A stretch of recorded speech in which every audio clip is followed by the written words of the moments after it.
નમસ્તે વિદ્યાર્થી મિત્રો, આજે આપણે જોઈશું ચેપ્ટર 1 સ્વાધ્યાયનો 9મો દાખલો. ઓકે, ચલો આકૃતિ દોરવાની છે, રકમ વાંચો. ચલો રકમમાં શું કીધું છે ધ્યાનથી જુઓ. એક તંત્રમાં બે વિદ્યુત ભારો QA બરાબર 2.5 ગુણ્યા 10⁻7 કુલમ અને QB બરાબર -2.5 ગુણ્યા 10⁻7 કુલમ અનુક્રમે બિંદુ A અને બિંદુ B પર રહેલા છે. ફરીથી ધ્યાન આપજો. એક તંત્ર છે. કેટલા વિદ્યુત ભારો છે તંત્રની અંદર? બે વિદ્યુત ભારો QA અને QB. ચલો અહીંયા સૌથી પહેલા વિદ્યુત ભાર લખીશું. QA 2.5 ગુણ્યા 10⁻7 કુલમ. ચલો QB -2.5 ગુણ્યા 10⁻7 કુલમ. બોલો વિદ્યુત ભારના મૂલ્ય સરખા, એક ધન અને એક ઋણ. આ બે વિદ્યુત ભારોથી બનેલું તંત્ર બોલો શું કહેવાય? બોલો શું કહેવાય? વિદ્યુત ડાયપોલ. વિદ્યુત ડાયપોલ એટલે એક ધન અને એક ઋણ મૂલ્ય સરખા. આ બે વિદ્યુત ભારો એક તંત્રમાં હોય અને બે સિવાય ત્રીજો કોઈ વિદ્યુત ભાર ન હોય તો આ બંને વિદ્યુત ભાર તંત્રની રચના કરે છે. એ તંત્ર વિદ્યુત ડાયપોલ કહેવાય. શું કહેવાય? વિદ્યુત ડાયપોલ. ઓકે, બંને વિદ્યુત ભાર ક્યાં મૂક્યા છે? A અને B પર. હવે A ના યામ આપેલા છે. બિંદુ A ક્યાં છે એના યામ આપ્યા છે. જો તેના યામ આપ્યા હોય તો આપણે યામ પદ્ધતિ દોરવી પડે. યામ પદ્ધતિ દોરતી વખતે જુઓ, અહીં ત્રણ યામ છે. એક એટલે કે x, બે એટલે કે y, ત્રણ એટલે કે z. જો ત્રણ યામ છે તો આપણે ત્રણ યામ દોરવા પડે, x, y અને z. તો અહીંયા જોજો, આકૃતિને ધ્યાનથી સમજો. ઓકે, વિદ્યુત ભાર જે જગ્યાએ મૂક્યો છે એમાં x0, y0, z -15, 0, 0, +15 એટલે બંને બિંદુઓ કયા અક્ષ પર આવેલા છે? z અક્ષ પર આવેલા છે. એમના x અને y યામ તો કેટલા છે? 0 છે. જો x અને y યામ 0 હોય તો શું થશે? તે બિંદુઓ z અક્ષ પર આવેલા હોય છે. બરોબર? Okay, x, y, z. Okay, આ ઉપર તરફ +z, તો આને હું નીચે તરફ જો લંબાવું તો આ પણ z થાય, તો આ થશે z ડેશ. z ડેશ એટલે માઈનસ. બોલો ખબર પડી ગઈ? ઓકે, તો અમે ત્રણ અક્ષ દર્શાવી દીધા. ત્રણ અક્ષ દર્શાવ્યા બાદ હવે એના પર બે બિંદુઓ દર્શાવીશ, A અને B. રકમ જોઈને ખબર પડી કે બિંદુ A અને બિંદુ B એ ક્યાં છે? z અક્ષ પર છે. એ x કે y અક્ષ પર નથી. બરોબર? ઓકે, હવે શું થયું? તો બિંદુ A ઋણ છે એટલે ઋણ તરફ બિંદુ A હશે. ચલો બિંદુ A ના યામ 0, 0, -15 એકમ સેન્ટીમીટર. તો આનો અર્થ શું થયો? આ જે છે એ આપણું ઉગમ બિંદુ થયું. યામ પદ્ધતિનું ઉગમ બિંદુ. ઉગમ બિંદુથી ઋણ z દિશામાં 15 સેન્ટીમીટર જેટલું નીચે આવવાનું. એટલે જો તમે આકૃતિને અહીંયા ધ્યાનથી જુઓ તો આ જે ડિસ્ટન્સ છે, આ ઉગમ બિંદુથી આ અંતર આપણું 15 સેન્ટીમીટર થાય. અંતર મૂલ્ય 15 સેન્ટીમીટર. નીચે તરફ છે એટલે યામ કેવો લખાય? માઈનસ. તો ઉગમ બિંદુ O થી ઋણ દિશામાં 15 સેન્ટીમીટર નીચે આપણું શું છે? બિંદુ A છે. અને આ બિંદુ પર કયો વિદ્યુત ભાર આવેલો છે? QA વિદ્યુત ભાર જે ધન છે. બોલો ખબર પડી ગઈ? ઓકે, હવે આગળ બિંદુ B xy0 એટલે z અક્ષ પર પ્લસ છે એટલે ધન તરફ. આ રહ્યા આપણા z અક્ષ. +15 એટલે ઉગમ બિંદુથી z અક્ષ પર 15 સેન્ટીમીટર. આ રહ્યું બિંદુ. આ બિંદુ B કયું છે? 0, 0, +15. એકમ ખાસ જોવાના. આનો એકમ સેન્ટીમીટર છે, આનો પણ એકમ સેન્ટીમીટર છે. તો આપણને હવે કોઈ વાંધો નથી. ઓકે, આ ઉગમ બિંદુથી બિંદુ P 15 સેન્ટીમીટર દૂર આવેલું છે. બોલો ક્લિયર? તો હવે આકૃતિ પરથી તમે જોઈ શકો બિંદુ A અને બિંદુ B એક જ અક્ષ પર આવેલા છે. જો એક જ અક્ષ પર આવેલા હોય તો હવે આકૃતિ પરથી જ ખબર પડી જાય બંને બિંદુ વચ્ચેનું અંતર કેટલું. તો ઉગમ બિંદુથી 15 નીચે, ઉગમ બિંદુથી 15 ઉપર, તો A અને B વચ્ચેનું અંતર કેટલું? તો કે 30 સેન્ટીમીટર. અહીં આપણો વિદ્યુતભાર કયો છે? QB. બોલો ક્લિયર? આટલી ખબર પડી ગઈ? ઓકે, તો અહીંયા લખી દઈએ QA વિદ્યુતભાર અને QB વિદ્યુતભાર એકબીજાથી બોલો કેટલા? 30 સેન્ટીમીટર દૂર છે. માટે આ તો ડાયપોલ છે. ડાયપોલ ની અંદર બે વિદ્યુતભાર વચ્ચેનું જે અંતર હોય એ અંતરને 2a કહેવાય. તો 2a બરાબર કેટલા થયા? 30 સેન્ટીમીટર. બોલો શું કહેવાય? 2a બરાબર કેટલા થયા? 30 સેન્ટીમીટર. જો આને અહીંયા ન દર્શાવવું હોય તો આપણે અહીંયા દર્શાવીએ.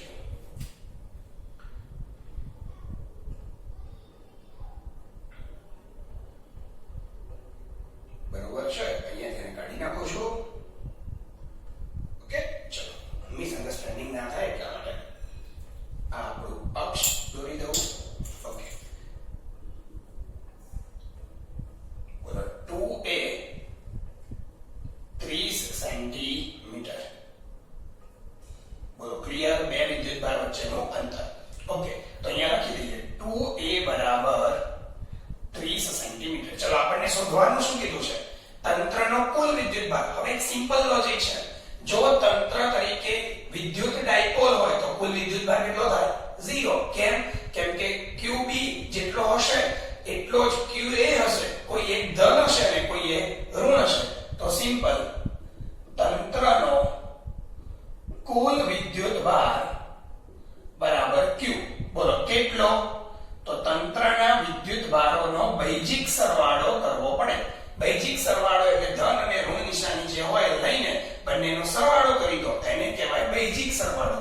સદિશ સરવાળો ન હોય. ચલો QA નું મૂલ્ય કેટલું? 2.5 ગુણ્યા 10⁻7 પ્લસ QB કેટલા?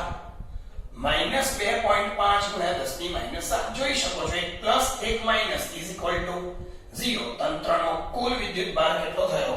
0. બરોબર, ક્લિયર? નેક્સ્ટ બીજા નંબરે શું શોધવાનું? એકદમ ઈઝી દાખલો છે. મેઈન વસ્તુ આકૃતિ જ છે. બીજા નંબરે વિદ્યુત ડાયપોલ ચાપ માત્રા શોધો. ચલો હવે ડાયપોલ ચાપ માત્રા. તો વિદ્યુત ડાયપોલની ચાપ માત્રા સદિશ P બરાબર Q સદિશ 2a. આ સદિશ સ્વરૂપ થયું. કયું સ્વરૂપ થયું? સદિશ. હવે માત્ર મૂલ્ય જ લખવું છે. તો મૂલ્ય બરાબર Q સદિશ 2a. બરોબર, ક્લિયર છે? ઓકે, મૂલ્ય લખવાનું. બરોબર, તો આને બીજી રીતે લખાય. બીજી રીત આપણે રોજિંદા જીવનમાં મૂલ્ય વખતે આવું નહીં લખીએ. બરોબર, આપણે ડાયરેક્ટ યાદ રાખીશું. આ તો તમને સમજાયું કે આ સદિશ અને આ મૂલ્ય સ્વરૂપ. પણ રોજિંદા જીવનમાં ગણતરી કરતી વખતે, MCQ સોલ્વ કરતી વખતે, મૂલ્ય શોધતી વખતે ડાયરેક્ટ જ કામ કરવાનું. P બરાબર Q 2a. બોલો ક્લિયર? Q નું મૂલ્ય કેટલું? તો બે માંથી કોઈ એક વિદ્યુતભાર. બોલો કેટલો લેવાનો છે? 2.5 ગુણ્યા 10⁻7. 2a એટલે બંને વિદ્યુતભાર વચ્ચેનું અંતર 30 સેન્ટીમીટર છે. 30 ને મીટરમાં કન્વર્ટ કરો 10⁻2 એક જ વખત. બરોબર, સાદું રૂપ આપશો એટલે તમારી જોડે જવાબ આવશે 7.5 ગુણ્યા 10⁻8. બોલો ડાયપોલ મોમેન્ટ P એકમ, વિદ્યુતભાર Q નો એકમ કુલમ, 2a એટલે બંને વચ્ચેનું અંતર, અંતરનો એકમ મીટર. તો આટલી ડાયપોલ મોમેન્ટ છે. ઓકે, હવે ડાયપોલ મોમેન્ટનું મૂલ્ય તો ઈઝી રીતે મળી ગયું, એમાં કોઈ વાંધો ન આવ્યો. પરંતુ તમારે જોડે જોડે એની દિશા શું કરવાની? લખવાની. બોલો દિશા આપણને ખબર છે. ક્યાંથી ક્યાં? ઋણ વિદ્યુતભારથી ધન વિદ્યુતભાર તરફ. તો આકૃતિમાં QA અને QB, ઋણ વિદ્યુતભાર QB છે. તો અહીંયા B બિંદુથી બોલો કઈ તરફ? A બિંદુ તરફ. ઓકે, તો દિશા ક્યાં આવશે? બિંદુ B થી A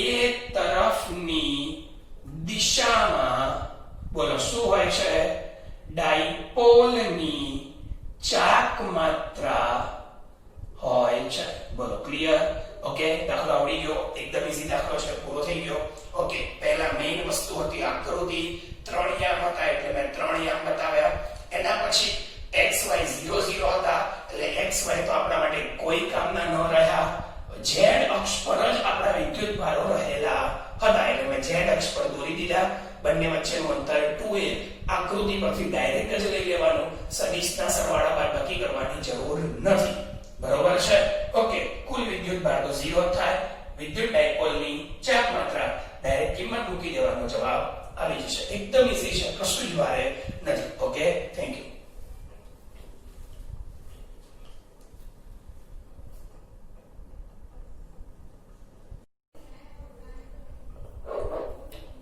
નમસ્તે વિદ્યાર્થી મિત્રો, આજે આપણે જોઈશું ઉદાહરણ 9 દાખલા નંબર 8. બહુ જ ઇમ્પોર્ટન્ટ દાખલો છે, ધ્યાનથી સમજો. પરીક્ષા બોર્ડની 2020 આ વર્ષે આ દાખલો બોર્ડમાં 3 માર્ક્સમાં પૂછ્યો હતો. બરોબર છે? તો હું અહીંયા લખી દઉં છું, તમે યાદ રહે એટલા માટે. બોર્ડ 2020 બરોબર, આ દાખલો પૂછ્યો છે. ઓકે, હવે ધ્યાન રાખજો, દાખલો બહુ સરળ છે, ખાલી રકમને સમજવાની છે, આકૃતિને સમજવાની છે. દાખલો પૂછવાનું એક અગત્યનું કારણ એ કહી શકાય કે આ દાખલાના કોન્સેપ્ટમાં વિદ્યુત ક્ષેત્ર તો છે જ, સાથે સાથે આ દાખલામાં યંત્રશાસ્ત્રનો પણ ઉપયોગ થાય છે. બરોબર? યંત્રશાસ્ત્ર, ગતિ, ન્યૂટનના ગતિના નિયમો, એના આધારે પણ આ દાખલાની એની જરૂર પણ આ દાખલામાં પડે છે, એના સૂત્રની જરૂર પડશે. બરોબર છે? ચલો, તો સૌથી પહેલા રકમમાં શું આપ્યું છે જુઓ. એક ઇલેક્ટ્રોન છે. આ ઇલેક્ટ્રોન 2.0 × 10⁴ ન્યૂટન પ્રતિ કુલમ્બના નિયમિત વિદ્યુત ક્ષેત્રમાં 1.5 સેન્ટીમીટર જેટલા અંતરનું પતન કરે છે અથવા પતન પામે છે. કેટલું પતન પામે છે? 1.5 સેન્ટીમીટર. કોની અંદર? વિદ્યુત ક્ષેત્રની અંદર. વિદ્યુત ક્ષેત્રનું મૂલ્ય આપણને આપેલું છે. ચલો, તો વિદ્યુત ક્ષેત્ર E બરાબર 2 × 10⁴ ન્યૂટન પ્રતિ કુલમ. કેટલું અંતર કાપે? d અંતર કાપે. કેટલું? 1.5 સેન્ટીમીટર. 1.5 × 10⁻² મીટર. ઓકે, ફરીથી રકમ વાંચો. એક ઇલેક્ટ્રોન છે. આટલા વિદ્યુત ક્ષેત્રની અંદર, જે વિદ્યુત ક્ષેત્ર નિયમિત છે, નિયમિત એટલે કેવું કહેવાય? સમાન. ઓકે, એની અંદર 1.5 સેન્ટીમીટર જેટલા અંતરનું પતન પામે છે. પતન પામે છે મતલબ 1.5 સેન્ટીમીટર જેટલું અંતર કાપે છે. પરંતુ અહીં પતન પામે છે શબ્દ લખ્યો છે, એ કોના જેવું થયું? એક પ્રકાર આપણે જે મુક્ત પતન ભણતા, એમાં શું થતું હતું? મુક્ત પતનમાં પદાર્થને શરૂઆતમાં પકડી રાખવામાં આવે એટલે એનો પ્રારંભિક વેગ 0 હોય અને પછી જ્યારે છોડી દઈએ ત્યારે ગુરુત્વાકર્ષણ બળની અસરથી ક્યાં જાય? નીચે. તો અહીં પણ પદાર્થ પતન પામે છે એવું લખ્યું છે એટલે આ પ્રારંભિક સ્થિતિ છે. t બરાબર 0. આ વખતે એનો જે વેગ છે એ v0 છે, જેને આપણે કહી દઈએ છીએ 0. બરોબર, ક્લિયર છે? તો આ શું થયું? v0 = 0. કયા સમયે? t બરાબર 0 સમયે. અને હવે તે જ્યારે અહીંથી એને છોડી દઈશું ત્યારે શું થાય છે? નીચેના તરફ ધન ભાગ છે, ઉપરના તરફ ઋણ છે. ઇલેક્ટ્રોન ધન ભાગ તરફ આકર્ષાય અને ઇલેક્ટ્રોન શું કરે છે? ગતિ કરે છે. ઇલેક્ટ્રોન પતન પામે છે. ઇલેક્ટ્રોન આ જે પતન પામે છે એ કેટલું અંતર કાપે છે? 1.5 સેન્ટીમીટર નું અંતર કાપે છે. આવું આકૃતિ 1 માં કીધું છે. હવે શું કીધું? ક્ષેત્રનું માન અચળ રાખવાનું. મતલબ ક્ષેત્રનું મૂલ્ય બદલવાનું નથી. ક્ષેત્રનું મૂલ્ય આકૃતિ 1 માં જે છે એટલું ને એટલું જ રાખવાનું, પરંતુ તેની દિશા ઉલટાવવામાં આવે છે. શું કરવામાં આવે છે? તેની દિશા ઉલટાવવામાં આવે છે. અહીં તમે જુઓ, ધન ભાગ નીચે હતો, ઋણ ભાગ ઉપર. અહીંયા એની દિશા શું થઈ ગઈ? ઉલટાઈ ગઈ. બરોબર છે?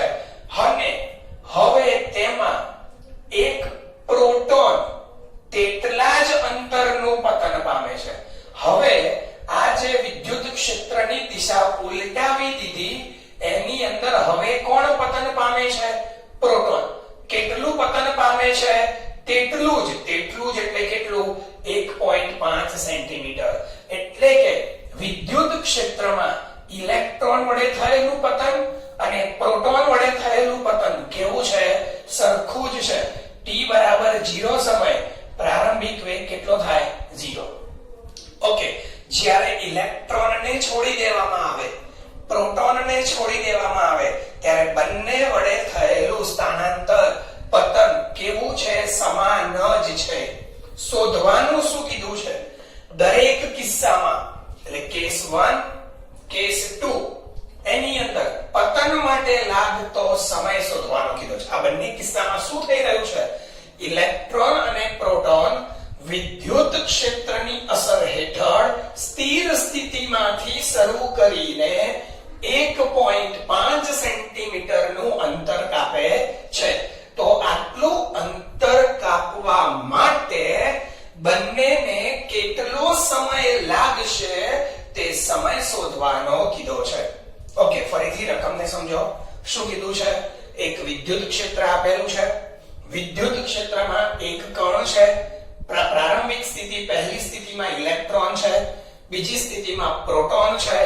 પ્રારંભમાં બંને સ્થિર છે અને હવે સ્થિર સ્થિતિમાંથી જ્યારે એમને છોડવામાં આવે ત્યારે તે 1.5 સેન્ટીમીટર નું પતન પામે છે. 1.5 સેન્ટીમીટર જેટલું સ્થાનાંતર કરે છે. કોણ? તો ઇલેક્ટ્રોન પણ કરે છે અને પ્રોટોન પણ કરે છે. તો બંનેને કેટલો સમય લાગશે તે સમય શોધવાનો કીધો છે. ઓકે, તો અહીં સમય શોધવા માટેનું સૂત્ર સૌથી પહેલા આપણે તારવવું પડે. બરોબર? ઓકે, તો ચલો થોડા કોન્સેપ્ટ સમજી લો કે કોઈ પણ વિદ્યુત ભારિત કણ, ઇલેક્ટ્રોન એટલે વિદ્યુત ભારિત કણ, પ્રોટોન એટલે વિદ્યુત ભારિત કણ. વિદ્યુત ભારિત કણ જ્યારે કોઈ વિદ્યુત ક્ષેત્રમાં મૂકવામાં આવે છે ત્યારે, ફરીથી, વિદ્યુત ભારિત કણને જ્યારે કોઈ વિદ્યુત ક્ષેત્રમાં મૂકવામાં આવે છે ત્યારે તેના પર શું લાગે? બળ લાગે. ઓકે, તો અહીંયા હું એક સૂત્ર બનાવું કે Q વિદ્યુત ભાર ને વિદ્યુત ક્ષેત્રમાં મૂકતા લાગતું બળ. બોલો કેટલું થાય? F બરાબર QE. બોલો, Q વિદ્યુત ભારને આપણે લખીએ E વિદ્યુત ક્ષેત્રમાં. Q વિદ્યુત ભારને E વિદ્યુત ક્ષેત્રમાં મૂકતા તેના પર લાગતું બળ. બોલો કેટલું થાય? F બરાબર QE. કેમ? ઇલેક્ટ્રોન એ વિદ્યુત ભારિત કણ જ કહેવાય. પ્રોટોન પણ વિદ્યુત ભારિત કણ કહેવાય. ઓકે, એના વિદ્યુત ભાર અલગ અલગ નહીં હોય, એક જ છે, પણ અત્યારે હું વિદ્યુત ભારને Q કહી દઉં છું. બરોબર છે? ઓકે, હવે જ્યારે કોઈ કણને બળ લાગે અને બળના લીધે ગતિ કરે ત્યારે તેનામાં પ્રવેગ ઉદ્ભવે. શું ઉદ્ભવે? પ્રવેગ. ઓકે, તો લખીએ ન્યૂટનના ગતિના બીજા નિયમ પરથી બોલો શું થશે? F બરાબર QE, F બરાબર ma બરાબર QE. તો ma બરાબર QE. બોલો, આ સૂત્ર થઈ ગયું. તો હવે કણ વિદ્યુત ભારિત છે, ગતિ કરે ત્યારે એનામાં બળ લાગે, એ જે બળ લાગે છે એ બળના લીધે તે પ્રવેગી ગતિ કરે છે. એ જે પ્રવેગી ગતિ થાય એ દરમિયાન ઉદ્ભવતો પ્રવેગ એ બરાબર QE/m થાય. બોલો ક્લિયર? QE/m. તો હવે આનો અર્થ સમજો. બોલો શું થયું? E એટલે Q વિદ્યુત ભારને જે વિદ્યુત ક્ષેત્રમાં મૂક્યો છે તે વિદ્યુત ક્ષેત્રનું મૂલ્ય. Q એટલે જે કણ છે તે કણનો વિદ્યુત ભાર. M એટલે એ જે કણ છે એ કણનું દળ. Q વિદ્યુત ભાર ધરાવતા કણનું દળ અને E એટલે એ કણ પર ઉત્પન્ન થતો પ્રવેગ. બોલો ક્લિયર? તો પ્રવેગ શોધવાનું સૂત્ર આપણને શું થઈ ગયું છે? મળી ગયું છે. ઓકે, હવે ધ્યાન આપો. આપણને પ્રવેગ શોધવાનું કીધું છે? તો કે ના, આપણને સમય શોધવાનો કીધો છે. તો તમે જોઈ શકો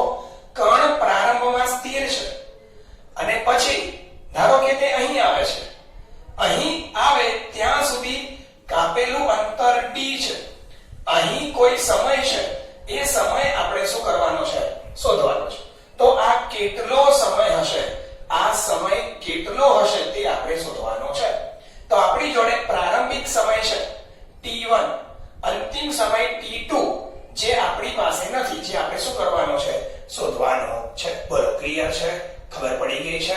ઓકે, હવે ડન. તો હવે આપણે શું કહી શકીએ? સૂત્ર મૂકીએ. ઓકે, અહીંયા એક કામ કરીએ, t1 t2 નથી નામ આપવું. આ પ્રારંભિક સમય તો t1, કોઈ વાંધો નહીં, ચલો t1 t2 નામ આપો, કોઈ ફરક પડતો નથી. ઓકે, ચલો ક્લિયર. તો હવે એક કામ કરો, બોલો શું છે? પ્રારંભિક વેગ 0 અહીં પહોંચે ત્યારે એનો વેગ હશે કેટલો છે આપણને ખબર નથી. તો હવે આપણે એક સૂત્ર લઈએ, કાપેલું અંતર કેટલું? સ્થાનાંતર. સ્થાનાંતર d બરાબર v0t plus 1/2at². ફરીથી v0t plus 1/2at². આ કોનું સૂત્ર છે? અચળ પ્રવેગી ગતિના સૂત્ર. અચળ પ્રવેગી ગતિના સૂત્રના આધારે આ સૂત્ર ક્યાંથી આવી? ધોરણ 11 માંથી. d બરાબર v0t plus 1/2at². v0 એટલે પ્રારંભિક વેગ. બોલો અહીં પ્રારંભિક વેગ કેટલો છે? 0. તો d 0 into t 1/2at². હવે આ t એટલે શું? તો t એટલે d જેટલું અંતર કાપવા માટે લાગતો સમય. તો d બરાબર 1/2at², જ્યાં t બરાબર d જેટલું સ્થાનાંતર કરવા માટે લાગતો સમય છે. બરોબર છે? તો માટે સૂત્ર શું બનશે? 2d બરાબર at². 2d upon a બરાબર t². તો t બરાબર વર્ગમૂળમાં 2d upon a. બોલો, તો આ સૂત્ર શું આવી ગયું? d જેટલું સ્થાનાંતર કરવા માટે લાગતો સમય. આપણે શોધવાનું પણ શું છે? બોલો, કેટલા જ અંતરનું પતન પામે. દરેક કિસ્સામાં પતન માટે લાગતો સમય. બંને કિસ્સામાં d જેટલું સ્થાનાંતર કરવા જે સમય લાગે એ સમય તો આપણે શું કરવાનો છે? શોધવાનો છે. ફરીથી અહીંયાથી ધ્યાન આપો. d એટલે શું? કરેલું સ્થાનાંતર. કોની અસર હેઠળ? એ જેટલા પ્રવેગની અસર હેઠળ. કોઈ પણ જગ્યાએ કોઈ પણ કણ પ્રવેગી ગતિ કરે ત્યારે એને કરેલા સ્થાનાંતરનું સૂત્ર છે d બરાબર v0t plus 1/2at². v0 એટલે પ્રારંભિક વેગ. અહીં ઇલેક્ટ્રોન અને પ્રોટોન બંને પ્રારંભમાં 0 વેગ ધરાવે છે. ઓકે, બંને કાપેલું અંતર d પણ કેવું છે? સમાન છે. એટલે આ સૂત્ર બંને માટે અલગ અલગ લેવાની જરૂર નથી. કેમ? કેમ કે બંને માટેની પ્રારંભિક અને અંતિમ પરિસ્થિતિ સમાન છે. પ્રારંભિક પરિસ્થિતિ v0 બરાબર 0 અને અંતિમ પરિસ્થિતિ કાપેલું અંતર d બરાબર 1.5 સેન્ટીમીટર બંને સમાન હોવાથી d બરાબર v0t 1/2at². પ્રારંભિક વેગ 0, 0 ગુણ્યા કંઈ પણ એટલે 0. તો d બરાબર 1/2at², જ્યાં t શું છે? કણ વડે d જેટલું સ્થાનાંતર કરવા માટે લાગતો સમય. ઓકે, તો હવે t નું સૂત્ર આપણને મળી ગયું. ઓકે, હવે કોઈ એમ કે સાહેબ આપણે કોના માટે સમય શોધવો છે? ઇલેક્ટ્રોન માટે. ઓકે, તો હવે કેલ્ક્યુલેશન કરી શકાય. ઇલેક્ટ્રોન માટે લાગતો સમય બરાબર te. te બરાબર સૂત્ર તો એનું જ આવશે. બોલો, ઇલેક્ટ્રોને કાપેલું અંતર અને ઇલેક્ટ્રોનનો પ્રવેગ. કેટલું સિમ્પલ છે. મેઈન વસ્તુ હતી સમયનું સૂત્ર બનાવવું. સમયના સૂત્રમાં પ્રવેગની જરૂર પડવાની હતી. એટલા માટે વિદ્યુત ક્ષેત્રની અસર હેઠળ બળ લાગે F બરાબર QE. એ બળના લીધે કેટલો પ્રવેગ ઉત્પન્ન થાય તેનું સૂત્ર મેં બનાવીને મૂક્યું હતું. હવે આ પ્રવેગને સ્થાનાંતરના પ્રવેગી ગતિના અચળ પ્રવેગી ગતિના સમીકરણમાં મૂકી દીધું એટલે આપણને સમયનું સૂત્ર મળી ગયું. હવે ઇલેક્ટ્રોન માટે સમય શોધવો હોય તો te. એ જ રીતે અહીં પ્રોટોન માટે સમય શોધવો હોય, પ્રોટોન માટે લાગતો સમય, જો પ્રોટોન માટે લાગતો સમય શોધવો હોય તો TP. સૂત્ર તો એનું એ જ આવશે. બોલો, 2dp થઈ જાય અને અહીંયા AP થઈ જાય. dp એટલે પ્રોટોન વડે કાપેલું અંતર, AP એટલે બોલો પ્રોટોનનો પ્રવેગ. હવે જો બંને કાપેલા અંતર અલગ અલગ પણ હોય તો અહીં બંનેના જે અંતર હોય તે શું કરવાના? મૂકી દેવાના. બંનેનો કોન્સેપ્ટ એક જ છે. પ્રારંભમાં 0 છે, પછી સ્થાનાંતર પામે છે, તો બંનેનું સૂત્ર કોમન બને. પછી જ્યારે કિંમત મૂકવાની વાત આવે ત્યારે જો બંનેની કિંમત અલગ અલગ હોય તો અલગ અલગ કિંમત કિંમતો મૂકી દેવાની. બોલો ક્લિયર છે? ઓકે, હવે અહીંયા જસ્ટ કિંમત જ મૂકવાની છે. કિંમત મૂકતા પહેલા આપણે સાદું રૂપ આપી દઈએ, પ્રવેગ. બોલો પ્રવેગનું સૂત્ર છે QE/m. કોના માટે કરીએ છીએ? ઇલેક્ટ્રોન. તો QE એટલે શું આવે? ઇલેક્ટ્રોનનો વિદ્યુતભાર. પછી E એટલે તો વિદ્યુત ક્ષેત્ર છે. E એટલે તો વિદ્યુત ક્ષેત્ર છે. આ આપણો મુખ્ય ભાગાકાર છે. ઓકે, આના છેદમાં m ઇલેક્ટ્રોન છે એટલે કોનું દળ આવશે? ઇલેક્ટ્રોનનું દળ આવશે. બોલો હવે આનું સાદુરૂપ આપશો. સાદુરૂપ આપશો એટલે ઉપર જશે Te વર્ગમૂળની અંદર 2DE તો છે જ, છેદના છેદમાંથી me ઉપર જવાના. ઓકે, નીચે આવશે આપણી જોડે QE એટલે ઇલેક્ટ્રોનનો વિદ્યુતભાર. બોલો કેટલો આવે? E આવે. અને વિદ્યુત ક્ષેત્ર તો આપણે જાણીએ છીએ. ચલો હવે જસ્ટ કિંમત જ મૂકવાની છે. બોલો કિંમત 2. D એટલે સ્થાનાંતર. સ્થાનાંતર એટલે 1.5 સેન્ટીમીટર છે એના મીટર. ઓકે, me ઇલેક્ટ્રોનનું દળ જો રકમમાં નથી આપ્યું તો આપણે લઈશું 9.1 ગુણ્યા 10⁻31 kg. E એટલે 1.6 10⁻19 અને E એટલે વિદ્યુત ક્ષેત્ર જે આપેલું છે 2 ગુણ્યા 10⁴. જો આ બધાનું તમે સાદુરૂપ આપશો તો સાદુરૂપ આપતા તમારો જવાબ તૈયાર થશે 2.9 ગુણ્યા 10⁻9 સેકન્ડ. આટલો સમય લાગશે. કોને? ઇલેક્ટ્રોનને. શું કરવા માટે?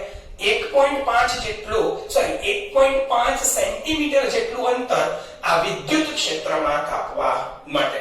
ચલો હવે એ જ કેલ્ક્યુલેશન નીચે કરવાનું. ચલો અહીંયા 2 dp, તો આ dp છેદમાં a, ap એટલે પ્રવેગ. બોલો કોનો પ્રવેગ? ઇલેક્ટ્રોન કે પ્રોટોન? પ્રોટોન. પ્રવેગનું સૂત્ર તો છે જ, તો પ્રોટોન છે તો પ્રોટોન માટે સૂત્રની અંદર કિંમત બધી પ્રોટોનની મૂકવાની.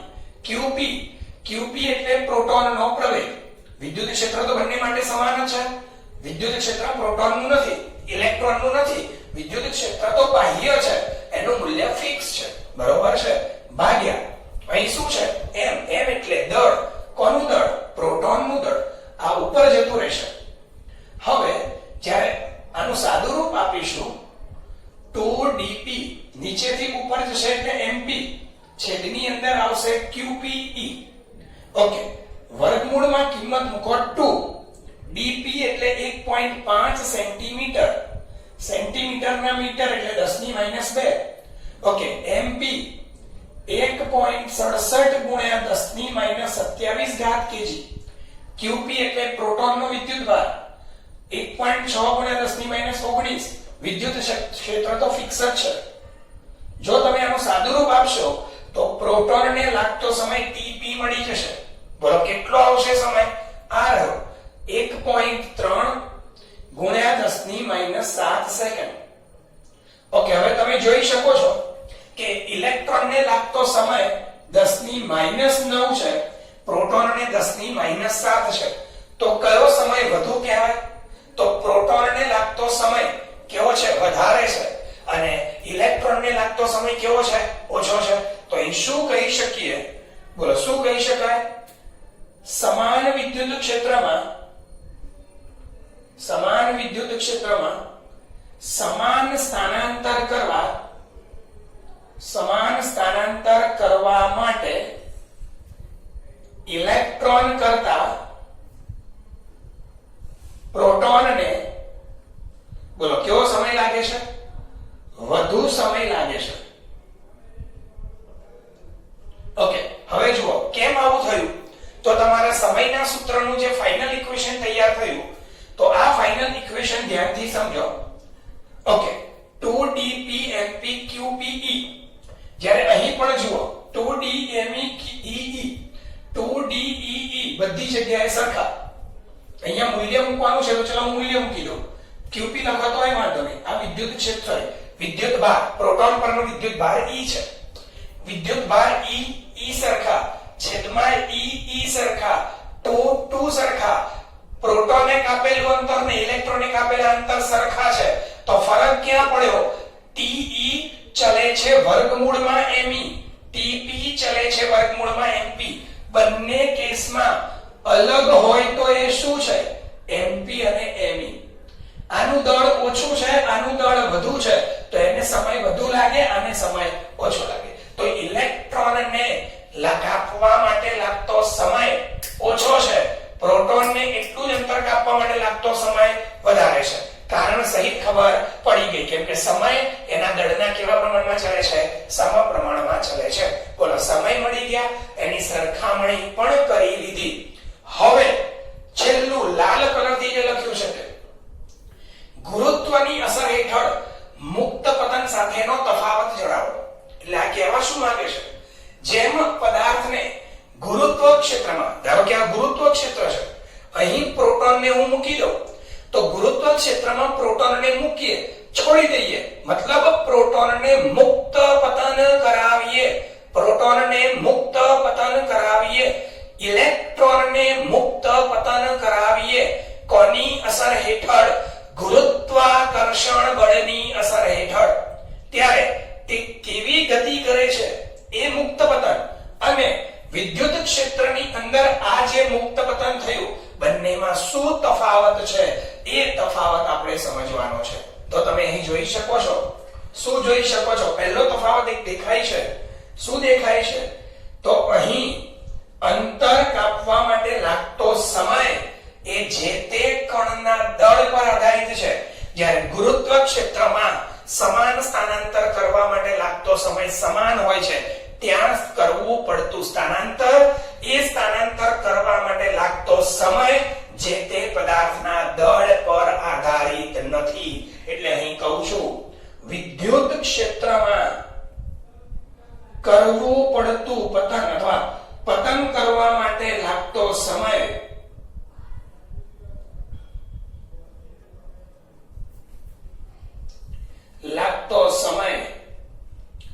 કણના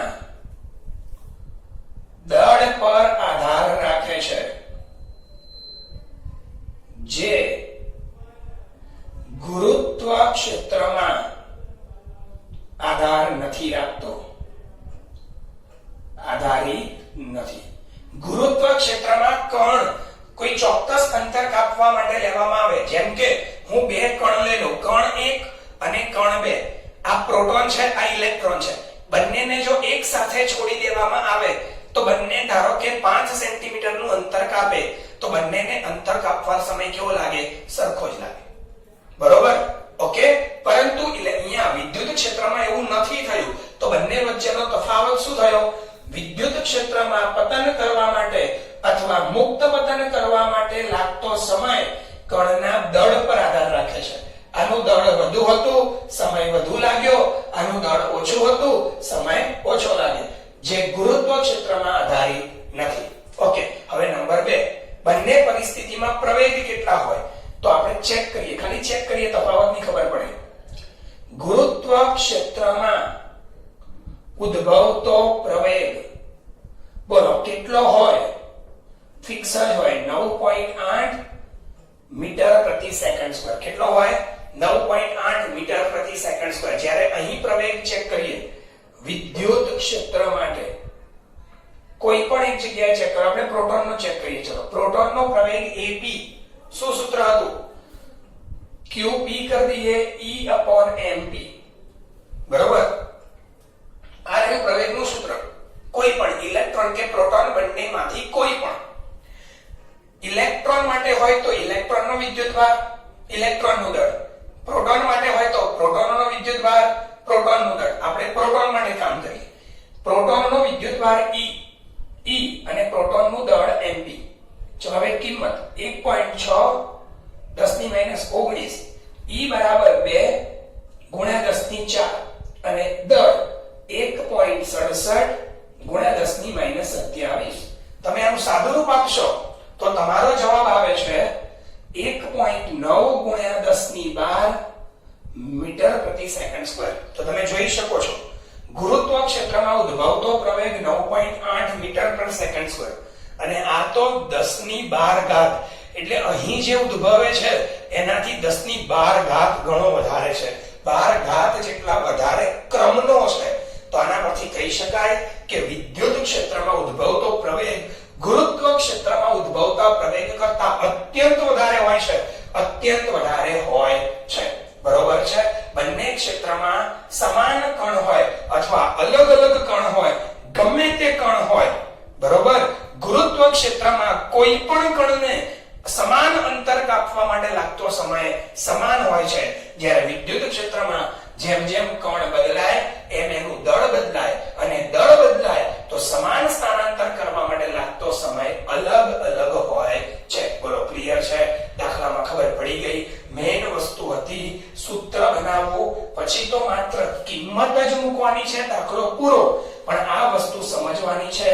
આ વસ્તુ તમને એમસીક્યુ માટે બહુ જ કામ લાગશે, નીટ માટે પણ બહુ કામ લાગશે. ધ્યાન રાખજો, એમસીક્યુ અને નીટ માટે બહુ જ કામ લાગશે. આ વસ્તુ એકદમ સિમ્પલ કોન્સેપ્ટ છે, ખાલી ધ્યાન રાખો તો આવડી જાય.